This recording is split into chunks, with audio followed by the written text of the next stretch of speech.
INISEG, the International Institute for Global Security Studies, has created the INISEG CAST section with the purpose of informing, analyzing, conversing, and discussing in a natural and uncensored way each and every one of the political and social events that happen in society.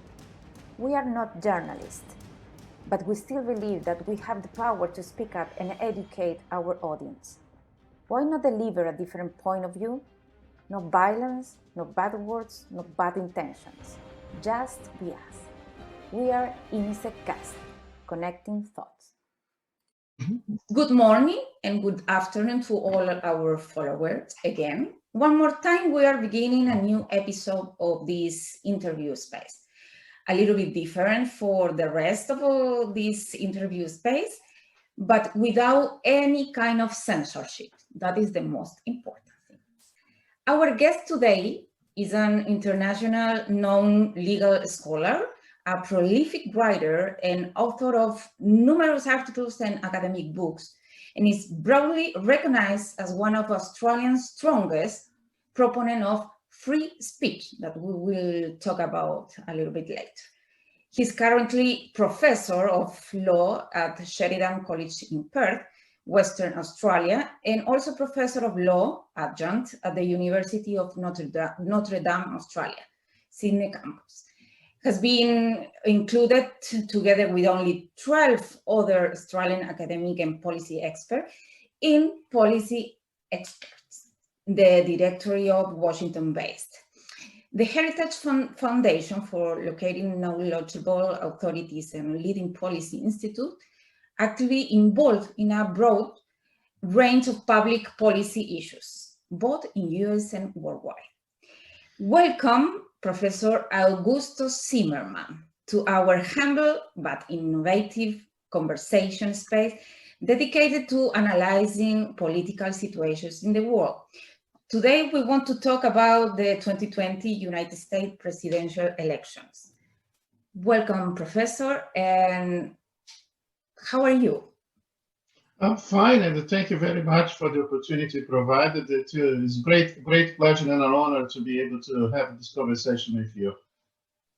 For us, it's a real pleasure as well, and I hope we can have a really relaxed conversation. And of course, with us always, we have the Professor Joao Lemos, that is part of the INISEG team.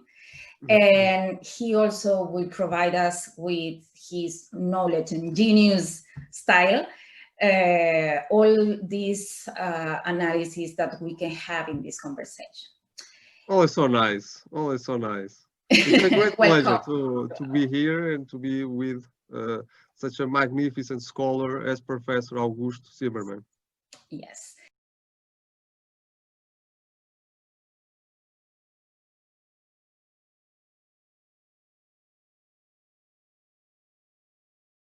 But I would like to talk about this, that you have been awarded Murdoch University in 2012 Vice Chancellor Award for Excellence in Research and Lecturer of the Year Award from the Murdoch Student Law Society in recognition of the astounding level of teaching, service, and the personal contribution you provide to the students in that university.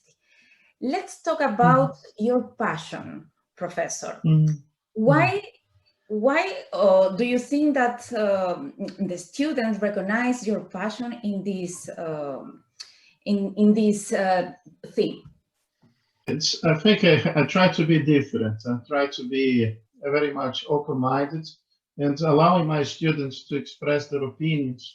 But at the same time, I think we need to be, in many ways, innovative. And my teachings have always excited the students, I guess, because I have the courage, perhaps, of saying things that today some professors are a little bit worried to, or issues that they are a little bit concerned or worried to express their opinions about. My students have always had the freedom to express their opinions. Not necessarily they will have the opinions that I have to agree with, because when I teach, for instance, jurisprudence, I present the different perspectives in law. It including National Socialist jurisprudence and Marxist jurisprudence and all sorts of different worldviews in law. And they tend to appreciate this because that gives them a holistic view. Another thing that the students love about me is that they call me countercultural, because I try to challenge this establishment and their ideas. I think the real role of an academic is to be, in a certain sense, a little bit subversive by teaching the students that they can rebel against the system, and they can be countercultural, and they can be against the mainstream. The mainstream is very boring these days because they try to make everything very homogenizing. One thing that's happening perhaps in Spain, in other countries, is that the establishment is becoming very oppressive, and it's not allowing people to express their opinions with freedom.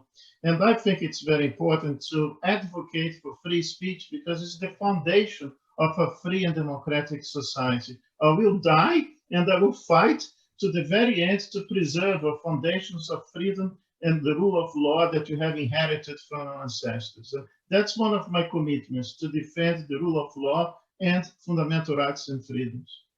Is any reaction from the culture, from the, you are the counterculture. Have you ever faced some problem or some reaction from the culture?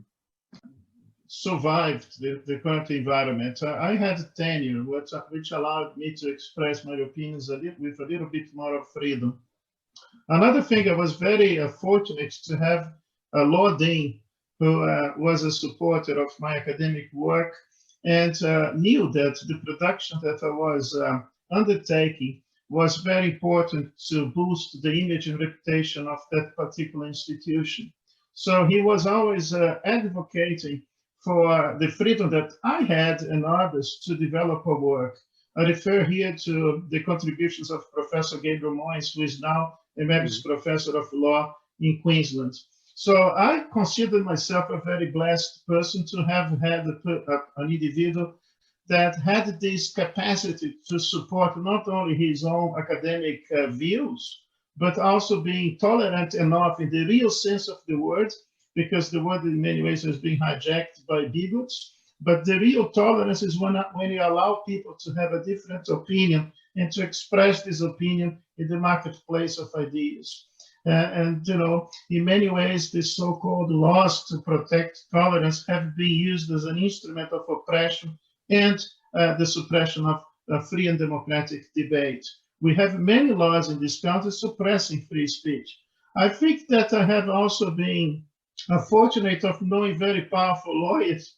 And of course, that makes these enemies of free speech a little bit worried of touching me, because if they want war, I will be engaged in full force in this war, because I'm not going to be intimidated or afraid by these fascists of the left.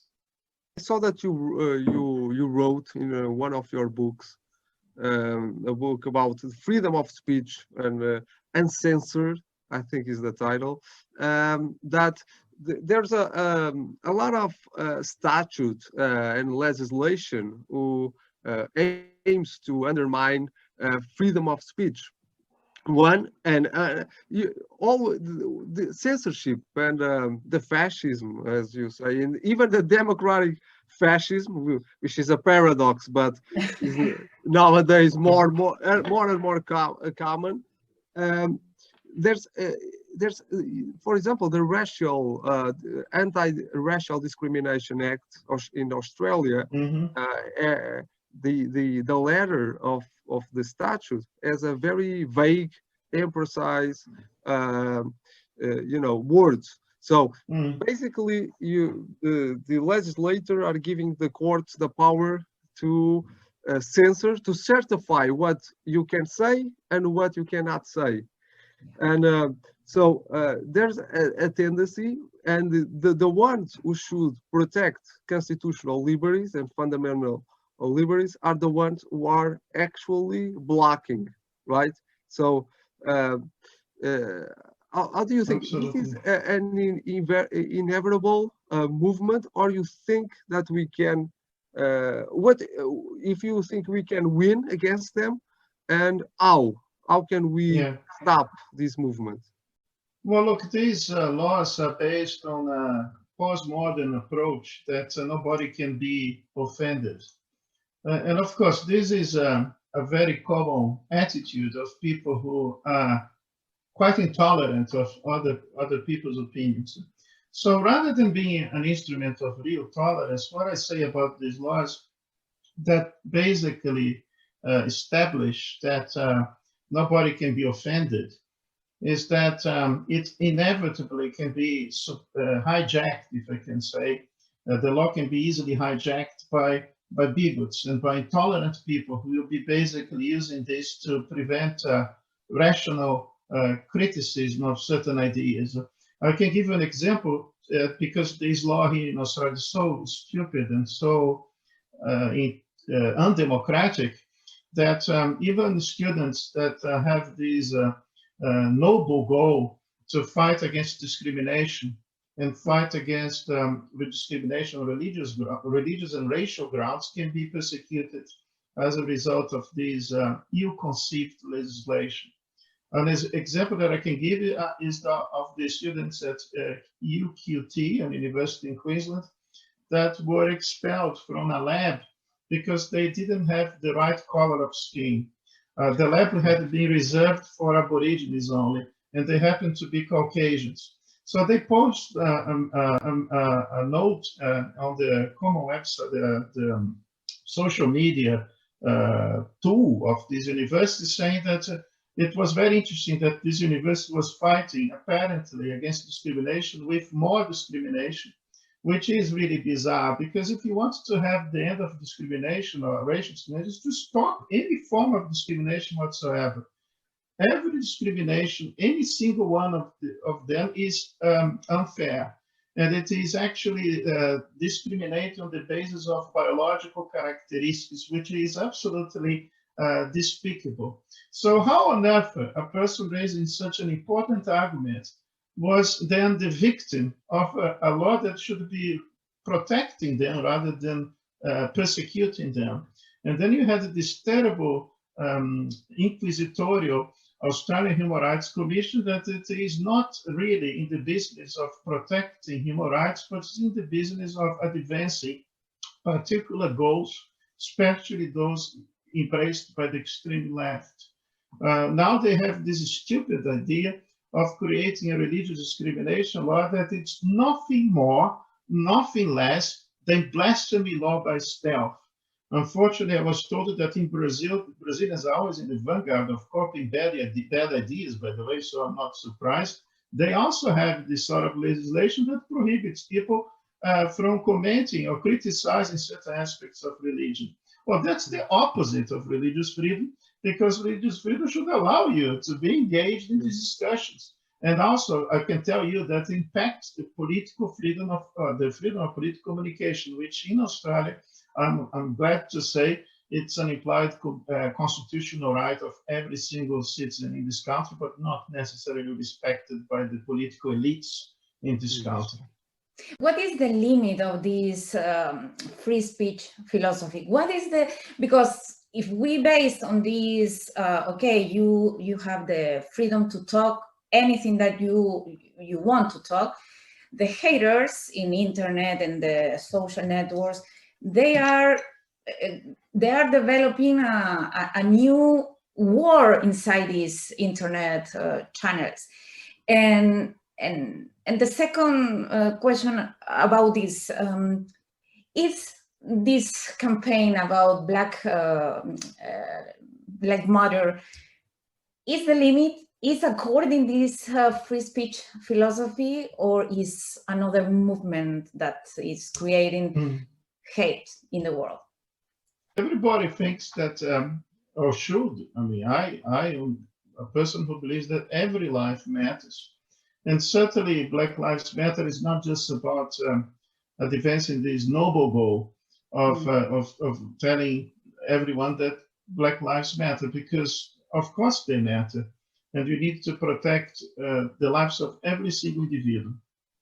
But this is not the goal. The goal is to deconstruct Western civilization, and especially our culture. And they even go to the point now of demanding that some statues of some important characters have to be basically replaced or destroyed.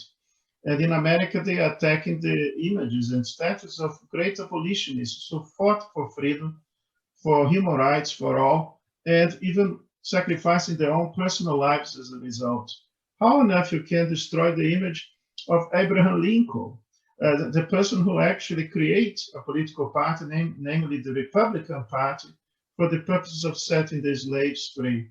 Of course, like the Democratic Party in those days was the party of the slave owners, which tells you that most of these so-called members of the Black Lives Movement have no idea about history, and they are completely wrong and mistaken about what they support.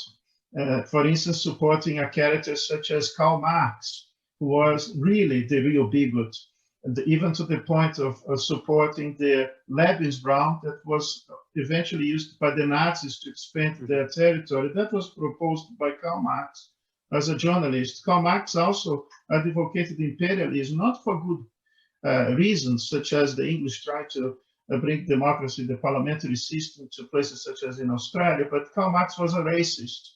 And based on his own social Darwinian races should be conquered and eventually destroyed and exterminated by the white races. That was Karl Marx. Karl Marx was a bigot, a racist, and an enemy of women. He actually had very terrible remarks about the Jews as well, even though his father was a Jewish person. He neglected his own religion. In a very early age, he started to attend a satanic cult where he basically gave his soul to the devil. And there are poems about him promising that his ideology would bring destruction. So I don't think that Marx was just an idiot who had terrible ideas, but he was actually using his ideology for the destruction of humanity, because that was his ultimate goal. He was a terrible human being. And if you want to know more about him, the best book available is written by Paul Johnson called The Intellectuals. But the chapter about Karl Marx is quite revealing. It's very interesting because Black Lives Matter and your connection with the connection you made with Karl Marx, they have all one aspect in common. They all have something in common. They want chaos because they thrive in chaos. So the strategy is to put our societies living in a chaotic manners so that a new system will erupt. Yeah. And it's always divide to conquer. And making the connection with the United States and even Brazil, for example, what's happening now during Jair Bolsonaro presidency. Yeah. What we're saying is, in America, we listen all the time, America is more divided than ever. But the ones who criticize the division are the ones who are making the division. Like creating that, beyond the boundaries of free and democratic society. So this is an old strategy of the left to create the conflict and then, of course, promoting the solution as the solution for the problem, a very powerful and oppressive state. That is, as you say, the strategy of dividing to conquer. And, they are masters in doing so, because what they ultimately want is to divide the society into ethnic gender groups. That's why they like to turn women against men. They like to turn blacks against whites. They are in the business of fomenting hatred and division. That's why they oppose the rule of law, for instance, and the idea of equality before the law.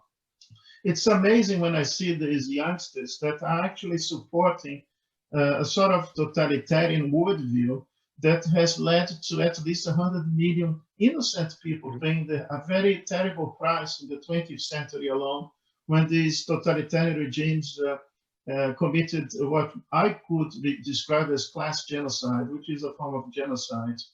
Don't forget as well that Mussolini was indeed committed Marxist. And the reason that's why he created the fascist party is because he found himself in a difficult situation in Italy was engaged in the First World War, and Lenin told him to do what he was doing in Russia, basically to compromise the efforts of war of his own country. And Mussolini was a patriot, but he was also a Marxist. So what he decided to create is a National Socialist ideology. And that's the name that then Hitler used. And the only difference between the fascists and the National Socialists is that Hitler added the element of race. But apart from this, is the same. But look, the idea that National Socialism is a right-wing ideology was a Machiavellian strategy of Stalin. But as a matter of fact, we can never forget that the communists and the Nazis were allies during the war, and it was Hitler who betrayed Stalin and not the other way around. Otherwise, they would have gone together to the very end of that war as allies.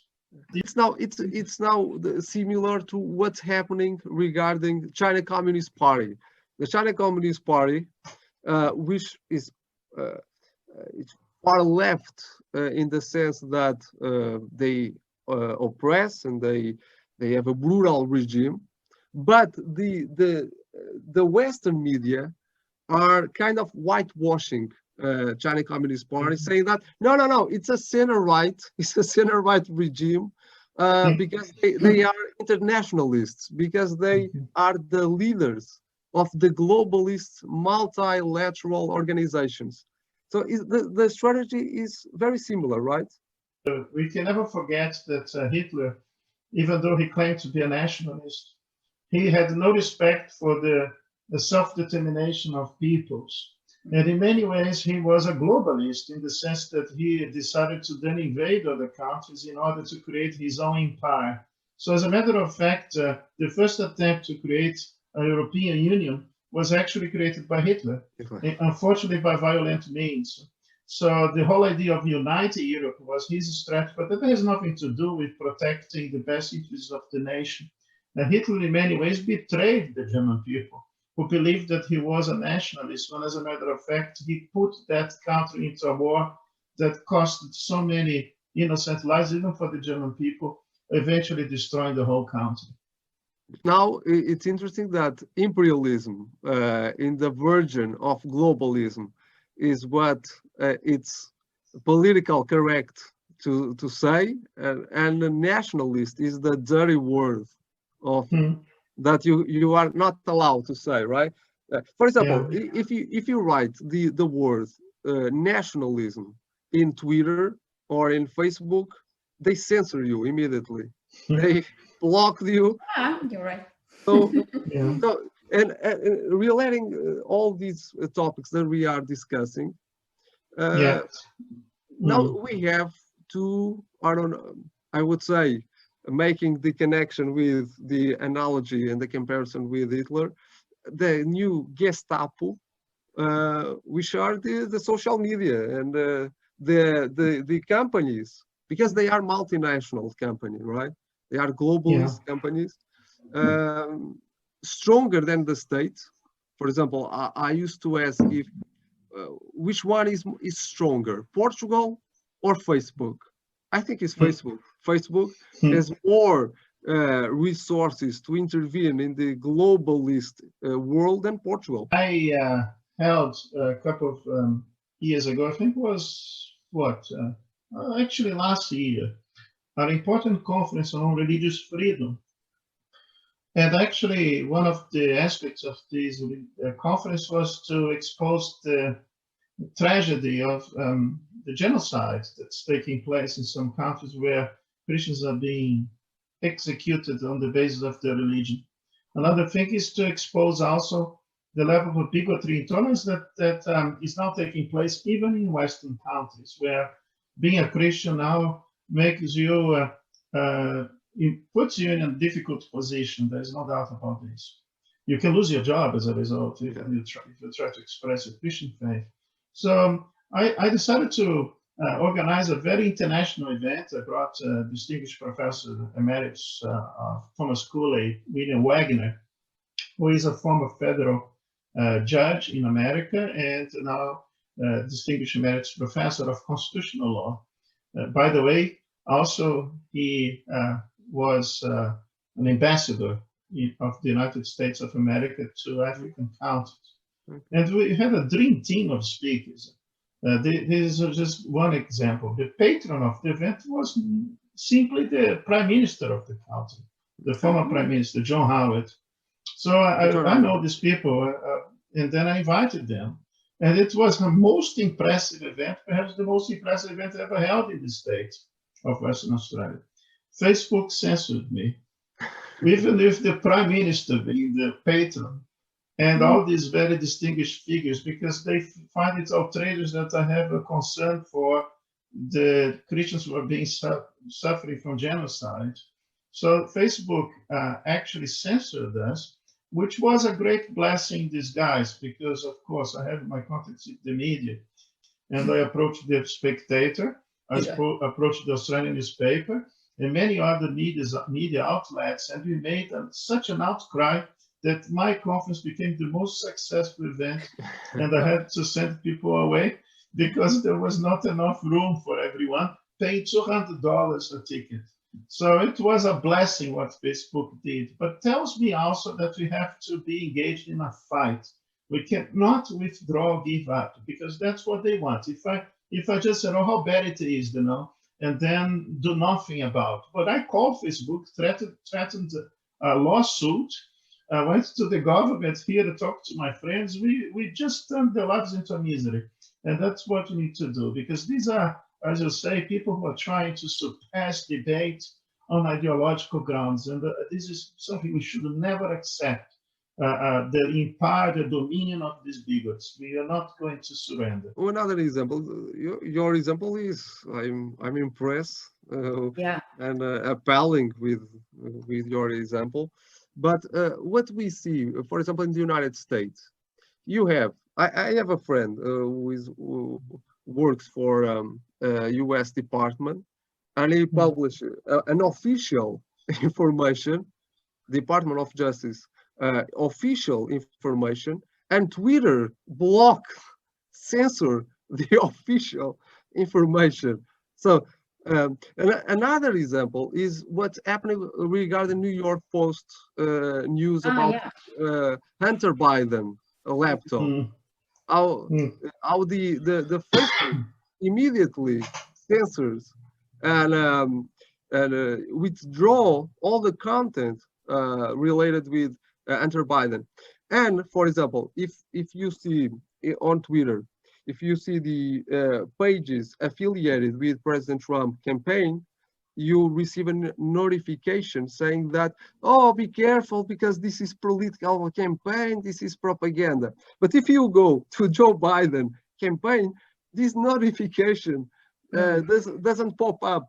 So you have two companies that have a public utility communication facility instrument that is completely undermined not only the discussion but the political campaign.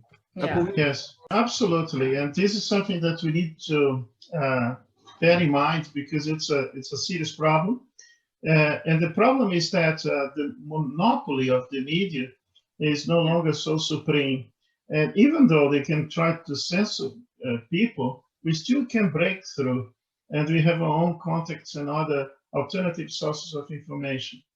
The left is desperate because they have a totalitarian mindset.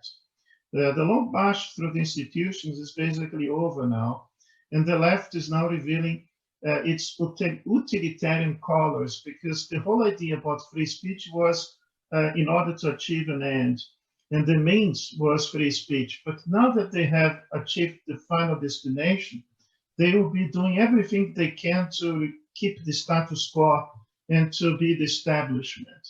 And I would like to say that there is nothing more boring and conservative than to be a left-winger these days. I mean, because after 50 years, everything they have to say is boring and unattractive.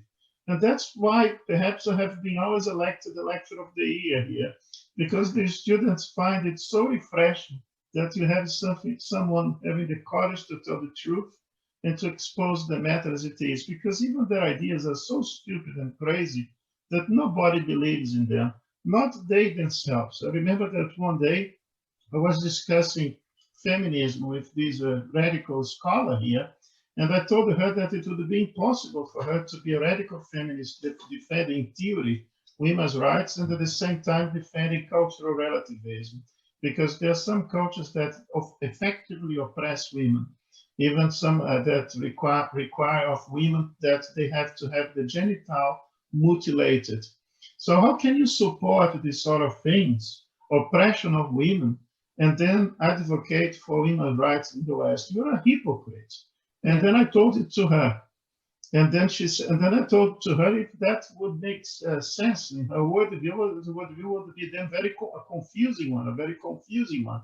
And then her answer was that being a postmodern scholar, it doesn't have the she didn't have the need to have a worldview that makes sense whatsoever. So these people are mentally confused, and it's very bad when you have a person of this mental condition actually teaching our students here. Can you imagine the sort of damage that this academic can cause to the minds of students if the person is teaching over here? That's exactly what's happening.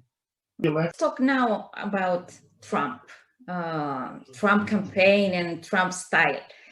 Everybody knows that Donald Trump confronts all the haters in internet, and he replies all the time back to them with something that rise a little bit the hate of this social network. What do you think about his style first, and about his strategy to reply these haters? Strategy is heterodox, and that's not my cup of tea. So I wouldn't apply the same strategy. But in terms of policies, I think he's doing a pretty good job. I think the left is very horrified because Trump is using their own approach, which is to vilify people, which is to be sometimes a little bit nasty. That is the sort of thing I have experienced, not coming from the right, but usually coming from the left. So they are a bit horrified to see that there is finally someone on the right who is playing this sort of game. I can tell you that I don't like to play this game, and I have a different way to operate. But above all, I can tell you that he has been doing some good things in America, including the appointment of judges who have an originalist approach. And the funny thing about this is that this lady who has just been appointed to the Supreme Court of the United States is promising to uphold the law. What a terrible thing to uphold the law. Now she's being attacked because she has a concern to respect the original intention of the drafter. Look, judicial activism is a great tragedy in America. And the Bill of Rights, in many ways, in America has completely backfired because judges are imposing their view and undermining the rule of law by means of judicial activism. And this judge is just trying to do what the founding fathers expected judges to do, which is to be faithful to the letter and the spirit of the Constitution of the United States. And the fact that Trump has a concern about protecting our foundations for the rule of law and constitutional government is something to be applauded. Because the left, again, the narrative and the language, the techniques they use regarding, for example, the Supreme Court, they now are threatening to pack the court. So they can win in the ballots, they can win in terms of the checks and balances to not stop the nomination of the judges appointed by President Trump, and so they want to change the rules. And it's interesting because over the last 4 years, many books have been published about how Trump is assaulting the Constitution, how Trump is the right wing is assaulting the democratic institutions, and then we have the left candidate saying that you will assault the Constitution, assault the democratic institutions, and no one says nothing. Absolutely. Look, can I say something that's quite important? Think about what this lady had to go through the kind of questions the senators were making that had nothing to do with her capacity to interpret the law properly, but it was trying to vilify and destroy her life as a person. And they did that in the past. There is even a word for that, is balked, because Robert Bork had his nomination rejected by the Senate, and they tried to destroy his life as a result. And you have that wonderful African-American justice of the Supreme Court, but the color of skin didn't help him when he was falsely accused of sexual harassment, when he hadn't done anything wrong. And there was this Susan Estrich, then a professor at Harvard, who was also in the campaign to vilify him. And one of her colleagues sent her an email that ended up being intercepted by others, where she is asked why she was trying to destroy the life of Clarence Thomas, knowing that he was an innocent person. But at the same time, she was protecting that sexual pervert called Bill Clinton, when she knew that he was a predator and was abusing of internees in the White House. But the answer that she gave was that she couldn't care less about ethics, because her goal is to advance the ideology and the causes of her group, of the radical left. And that is a very good sign that these people have no commitment to the truth or commitment to play this game according to fair and neutral rules. Another person that became a victim, and you know very well, is Kavanaugh, when he was accused of having raped that very strange character who was a drug addict at the time that he would have supposed to rape her. If you see the photo of Kavanaugh, who was an outstanding Harvard student, and that creature, he would never have touched or approached her because she was not of the same level of him. I mean, that is clearly a sign of desperation, where these people are now doing everything they can to destroy the life and the reputation of their opponents. And then they complain about Trump. What a joke. These people are doing this for many, many decades now.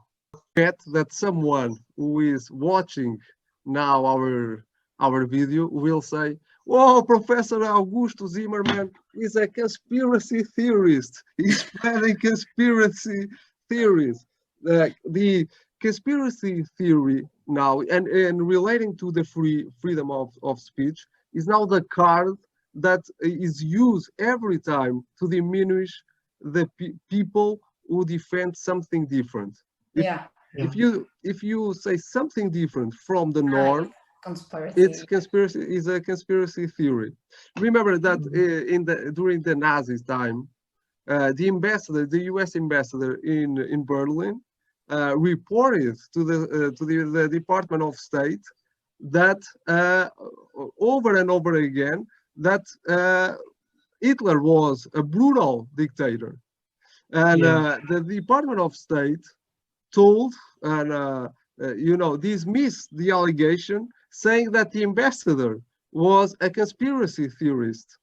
So it's interesting to this kind of conspiracy theory as a way to delegitimize the different opinions, right? Absolutely. And another thing is that, science and other areas, they have never been, the ultimate goal has always been the achievement of progress and development. And we can never do such a thing if you suppress debate. And, in science is a good example that a consensus is not necessarily a good thing, because inventions and progress, they can only be achieved when you have even the challenging of the consensus. One thing that is happening now is the suppression of rational debate, which is an essential characteristic of a democratic society. You can never have real democracy or real tolerance if people are then persecuted on the basis of their ideas. Of course, the most intelligent people can see things that the average person doesn't. And also you have to bear in mind that there are indeed vested interests. I'm an academic, I know what it means, because if I propose something in terms of an original idea, I might not receive the grants that I need because I might be questioning or challenging the status quo. What I can tell you about these sort of groups is that now they are actually supporting the establishment and the status quo. So there is nothing more conservative than being a leftist these days. I mean, they are in the business of not allowing people to have a different opinion. It is the fascism of the left that's causing all these problems. We need to be more bold and courageous now, because the price of liberty is eternal vigilance, and you need to be more vigilant than ever. I would like to continue with this topic that is really controversial, and I think we not have the solution right now. I think this is going on around the world, and still the people are buying this kind of fake news and this news. But I would like to talk about the Nobel Prize.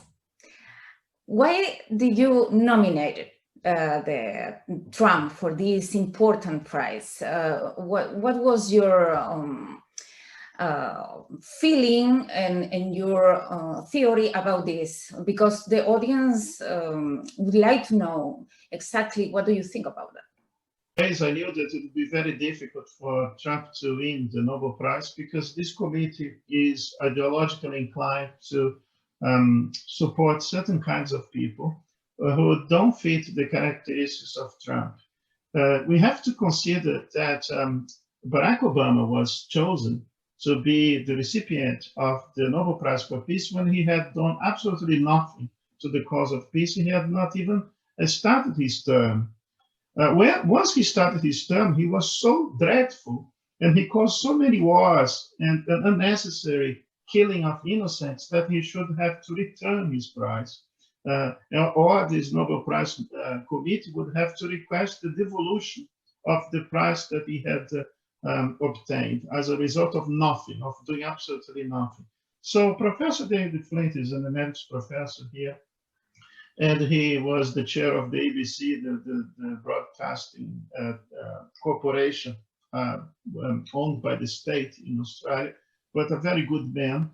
And Emeritus Professor Gabriel Moyes, who happened to be my boss some years ago, but another very prominent academic who has just been the recipient of the Order of Australia for excellence in legal education in this country, and the Garrick Professor of Law, James Allen. So in many ways, I might be perhaps the small fish there, but with the four of us decided to write this open letter that was sent then to the committee, saying that Trump has been quite important because he's not being leading his country to unnecessary, useless wars that have cost the lives of many American people, including, and not destabilize the Middle East as Obama did. There is even this real conspiracy theory that Obama might be a Muslim. I don't know. The only thing I know is that he always does everything wrong over there. And he has destabilized secular regimes who actually were protecting the minorities, such as in Syria. The president of Syria was not a nice guy, because it's very hard to be a nice guy and remain in power in these places. But being part of an ethnic minority group, he had a concern to protect ethnic minorities and religious minorities in Syria. What did Obama? Destroyed him, and he's becoming more ruthless than ever, because think about that. If you're in power and need to survive and needs to protect your family, then you start to become more brutal as a natural consequence of the destabilization that has been inflicted upon his country by the American government of Barack Obama.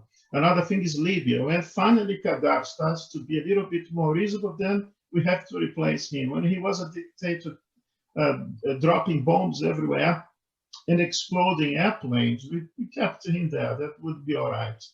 Once he starts to try to approach us and to be more reasonable, now we have to destroy him. And then we have this Libya as a terrible situation close to Europe, posing this strategic geopolitical threat to the European continent. So, the actions of the previous governments in America have been a disaster. And Obama is now, I don't want to offend Trump, calling him Obama. Now, Trump has been doing a great job And you see, for instance, the embassy in Jerusalem now, and the fact that the Israeli government now has established good terms with Saudi Arabia and Bahrain.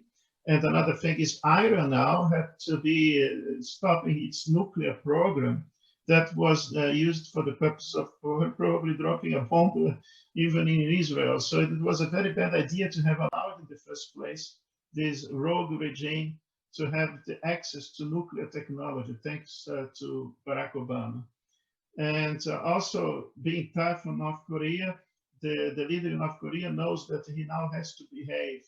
And that is being a blessing to the people of South Korea and Japan and the other neighboring countries. So he has done wonders, I mean, and certainly unexpected para ones. lograr el acuerdo de paz entre Emiratos And he deserves credit where credit is due. And what's your opinion regarding and related to the question of the Nobel Prize? What's your opinion on President Trump's foreign policy in terms from your point of view of international law and foreign policy? Do you think he's a isolationist, or do you think the American first is not America alone, as you for we can conclude that from your explanation before. So what's your opinion from look, yes, Professor Esteves, I would be very disturbed if my government didn't have this approach of looking after its own people. I think it's normal that we look after ourselves and our families. I cannot be good to my neighbor if my house is a mess. I cannot be a good academic if I'm not married with a wife who loves me. So look, everything starts with subsidiarity. It's the whole idea that before you think about saving the world, you have to save yourself through self-government. And what he's saying is obvious. You love Portugal. I have still a love and appreciation for Brazil. I love this country that has received me as an immigrant. And it's so normal that you love our country. And you know, if everybody starts to love their countries, perhaps you would have better rulers. Perhaps you would have better governments. Perhaps it's the lack of compassion and the lack of love for the neighbor that's causing the whole mess in the first place, when you have a certain elite in order to advance their causes, sacrificing the best interests of the population as a whole as a result. What do you think will happen this November 3rd? What is your forecast? I think, and that's my hope, that Americans will not fall into the trap of voting for Biden. The fact that the media is so much protected is because he needs to be protected. Every time he opens his mouth, he loses millions of votes because he even doesn't know who is competing against him. Another day, I think he referred to Ronald Reagan as his adversary, and he doesn't have any of what he's doing. He's saying that he's running for the Senate, and they have to remind him, no, it's not the Senate, you're running for the presidency. And he forgot that important sentence in the American Declaration of Independence, that we hold these truths to be self-evident, that every man is created equal and endowed by God inalienable rights, and amongst these rights, the right to life, liberty, and the pursuit of happiness. I'm not American, I don't know this man. He's so mentally destitute at this point because of perhaps his advanced age and something that's happening in his brain, that he couldn't formulate the sentence. I mean, he's an embarrassment to the United States. And if the Americans vote on him, I will lead the rest of the free world to turn America into the laughing stock of the world. And I hope that they will be, and I wish them all the best, but they will be basically dooming themselves. So I hope that this great tragedy that doesn't happen. Is really sure that we'll win Trump, all right, Joao? Yes. Look, yeah. I'm sure President Trump will win because of the momentum, the energy that President Trump has shown, and because I think that American people, as you said, America is a very unique people. America, the majority of Americans of Americans are patriotic, are people who cares about their neighbor, people who are suspicious about state and governmental control of their lives, and people who are brave. So in the silence of the voting booth, the Americans will cast the vote for Donald Trump and not for Joe Biden. Look, if you see the rallies, President Trump is thousands of people in every state. Even in California, I was informed yesterday that even in California, there's a lot of people. Incredible. And in a blue state. So that kind of energy has to mean something. And so I don't believe that that people in a so difficult time as these Chinese Communist Party virus, people would pick a weak leader, a weak leader. I absolutely. And I always keep saying this. Joe Biden, in his political campaign events, does not hold a single American flag. It draw always every American flag there. There's no, you can't find an American flag. That's the first time because it was like an unwritten rule of American political campaigns that you had to have a flag, an American flag, and for the first time. And this is an implicit message. I'm not running for U.S. presidency. I'm running for the globalist order.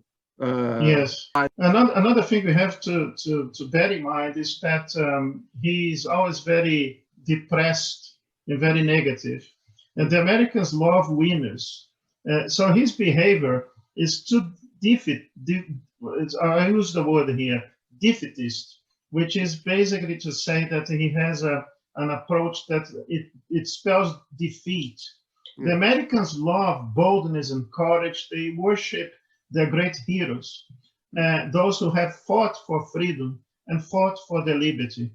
They defeated the most powerful empire of the day, the English Empire, because of their love and appreciation for freedom, and because they thought that having to pay 10% of income tax or tax in general was too much.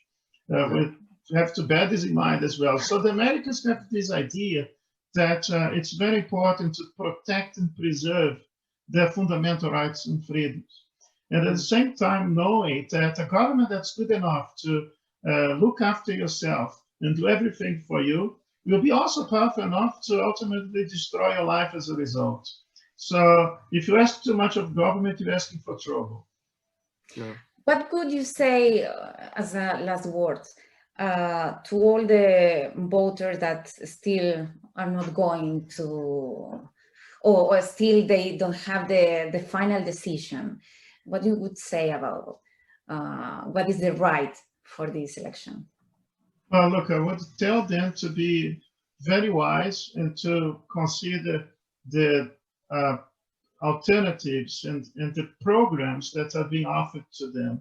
And certainly Trump has been advancing important policies that have brought about, for instance, one of the best employment in the country before the COVID stroke, the COVID crisis stroked the American people. But he is a man who has the condition with his approach to actually galvanize the people in order to achieve the greatness that American people have always appreciated.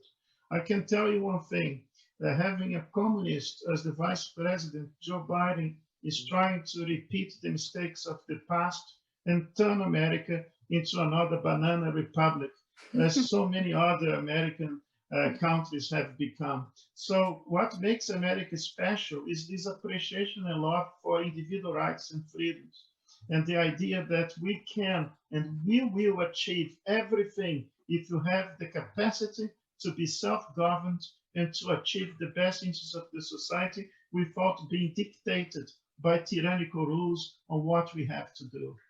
I would suggest that now we have a message, a little interview, just 2 questions or a message to in Portuguese to our Brazilian students. about Brazil. So, a primeira, professor. One question. Posso falar em português agora? Obviamente que sim. Agora é interessante ouvir o inglês e agora em português. Qual é que é a sua avaliação do Brasil, da situação atual do Brasil com o presidente Bolsonaro e a relação do presidente com outros poderes, Congresso e o Supremo, o STF? Dele de uma maneira correta. E ele tem adotado medidas que, na minha opinião, são acertadas com relação à crise do Covid. O problema no Brasil é a insubordinação de alguns governos locais que estão agindo à margem da Constituição, porque, obviamente, que o federalismo é um federalismo que deveria gerar a liberdade e aumentar a autonomia do indivíduo. No Brasil, o federalismo virou um veículo para o autoritarismo e a opressão. Então, a gente tem aí esses mini-ditadores desrespeitando o Estado de Direito e, fundamentalmente, desrespeitando a Constituição, principalmente naquele aspecto da Constituição que é tão importante, que é a garantia dos direitos individuais. O que o STF tem feito é, pela primeira vez, justificar o federalismo, quando nunca teve preocupação com o federalismo, agora descobriu o federalismo porque isso pode enfraquecer o poder do presidente. O presidente está agindo de uma maneira correta. Desde o começo, ele avisou que era muito importante evitar o efeito colateral da crise epidêmica, o que é necessariamente um fato importante. Por exemplo, o índice de suicídio, que pode aumentar, e o desemprego maciço. Então, é muito importante que os governantes adotem medidas holísticas que possam proteger as pessoas mais vulneráveis, mas não destruindo a economia e gerando um suicídio coletivo, porque, obviamente, os jovens ficam mais vulneráveis a esse tipo de problema. Então, o presidente do Brasil ele tem feito boas medidas. Ele tem, por exemplo, um bom ministro da Economia que aumentou o potencial econômico do país e as elites, obviamente, que são privilegiadas e não querem perder os seus privilégios, estão preocupadas com o fato de que ele tenta fazer as reformas necessárias para o país. O Brasil tem um potencial enorme e pode ser a grande nação do mundo, inclusive economicamente, em termos de avançando aí boas causas. Mas isso aí vai precisar de cortar os privilégios das elites, que são muitos. E as elites nunca querem perder privilégio. E são todas elas não voltadas contra o presidente para a destruição do seu governo. E a gente tem que rezar muito por ele, porque a situação dele é indubitavelmente bastante vulnerável. Nós no INISEG, aqui na nossa escola, temos como um nosso colaborador aquele que se diz que o presidente Bolsonaro irá indicar como embaixador do Brasil em Portugal, o doutor André Gomes da Fonseca. Que conselho daria ao doutor André Gomes da Fonseca como embaixador do Brasil, e isto pode ser extensível a todos os diplomatas brasileiros, que conselho daria em termos de atuação de política externa? Não sei, seria complicado, porque eu deveria, então, fazer um estudo, uma análise da visão dele com relação a essa questão de relações externas. Com relação ao fato de que o Ministério da Justiça no Brasil e a própria Advocacia Geral da República e a Procuradoria Geral da República, num certo sentido, eles não têm feito um bom trabalho, e isso é indubitável, porque não é uma coisa apenas de você ter um bom ministro da Economia, mas você tem que ter uma equipe jurídica que seja capaz de proteger o Estado de Direito, que seja capaz de proteger os direitos e garantias fundamentais do indivíduo. Infelizmente, o governo Bolsonaro pecou nessa área, porque essas arbitrariedades do STF deveriam ser combatidas em nível federal com um ministro da Justiça que tenha apreço pelos valores fundamentais do povo e pela Constituição e pelo Estado de Direito. Infelizmente, não é isso que eu vejo. Muito embora o Bolsonaro seja um homem bem intencionado, muitas das vezes ele tem sido traído por pessoas que se aproximam dele, mas não necessariamente fazem aquilo que seja para o benefício dele e do povo como um todo.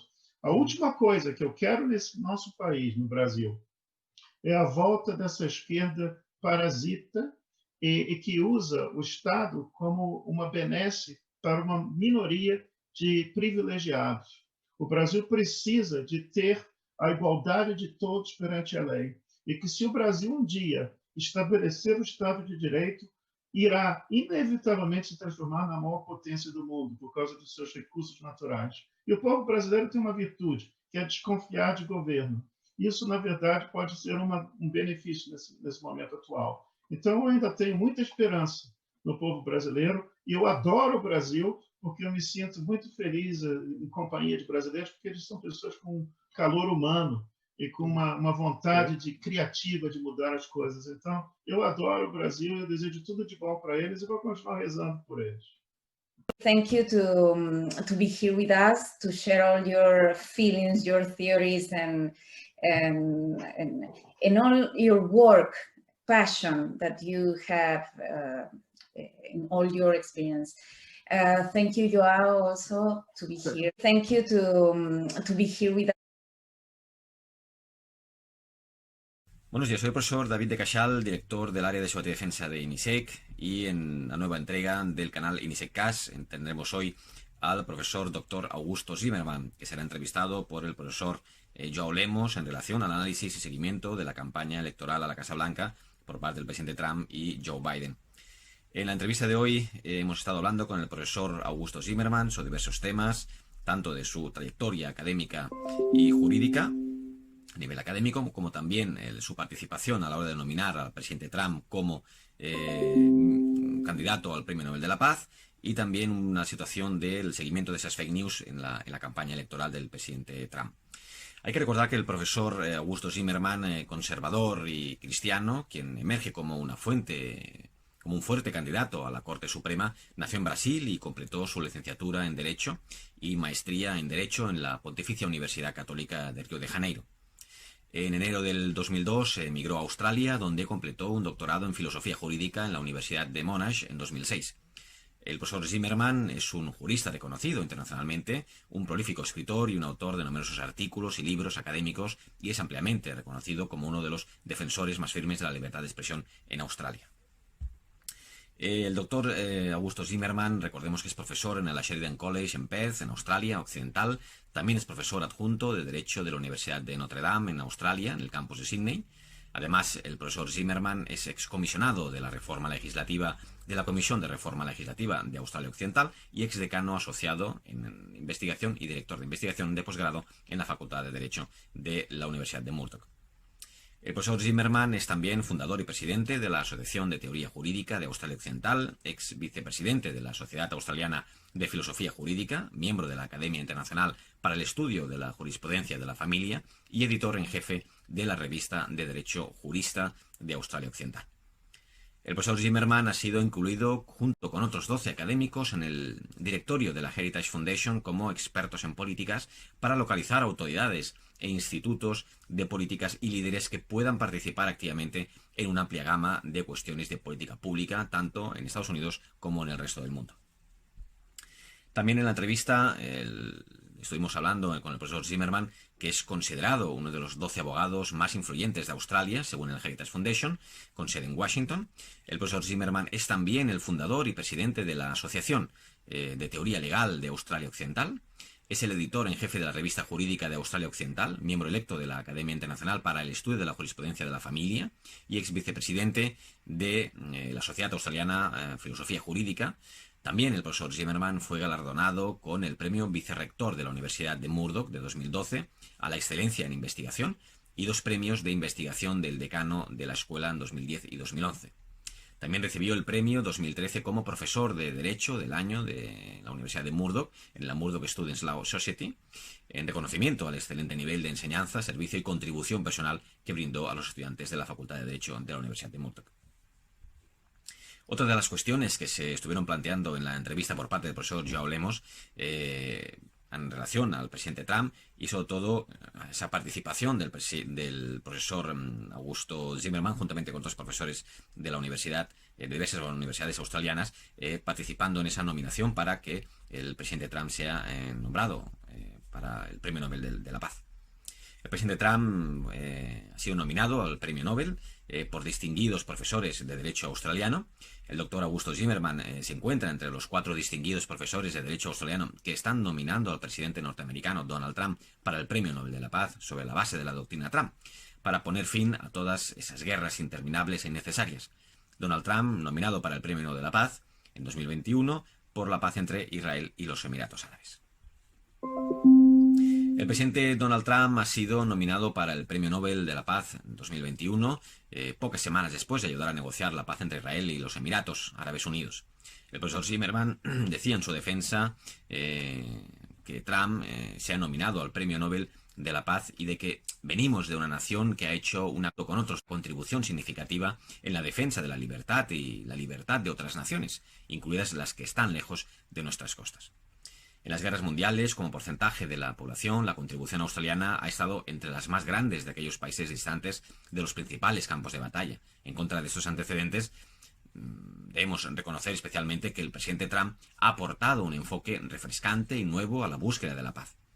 En su campaña y en su oficina se ha denunciado la búsqueda de las guerras imposibles de ganar, que él llama, en consecuencia, está, retirando las fuerzas norteamericanas de todo el mundo.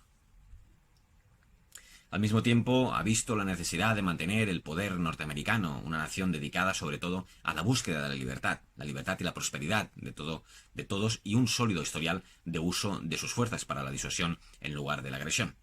Lo que sin duda eventualmente se llamará la doctrina Trump. Su política exterior se ha basado en la moderación en los enfrentamientos militares, la reconstrucción del poder militar norteamericano como fuente de disuasión contra la agresión y la adopción de enfoques alternativos y renovadores para lograr la paz. Con un éxito ya notable, es seguro que producirá enormes dividendos. Según informes recientes, hasta 9 países de Oriente Medio están interesados en unirse a la creciente y radiante red de paz basada en el tratado ya firmado. Además, se han producido avances significativos en el mantenimiento de la paz en los Balcanes a través del tratado entre Serbia y Kosovo, y también ha calmado las tensiones en el mar del Japón. Son verdaderamente notables estos logros durante su mandato, un término tan marcado por acontecimientos internos muy significativos. Los 4 profesores, David Flynn, Augusto Zimmermann, Gabriel Moynes y James Allan, profesores de Derecho y ciudadanos de la Commonwealth de Australia, tienen el honor y el placer de nombrar al líder mundial que en su opinión consideran ha hecho más y el mejor trabajo para el logro de la fraternidad entre las naciones, para la moderación en la participación, en las hostilidades y en la celebración y promoción de negociaciones entre las potencias para el logro de la paz. Donald John Trump, 45º presidente de los Estados Unidos, para recibir el Premio Nobel de la Paz. Las fake news es otro de los temas que se han estado tratando en la entrevista al profesor Augusto Zimmermann.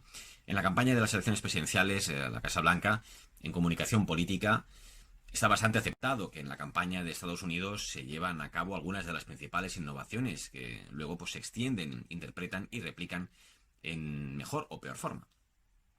En el resto de los ámbitos, como hemos visto en el caso del tratamiento y la presencia en los medios sociales, la puerta a puerta o la publicidad negativa, pero hay que ser conscientes que el interés de esta entrevista está relacionada con el hecho de que la lucha Trump versus Biden por las elecciones a la Casa Blanca de ese 3 de noviembre de 2020.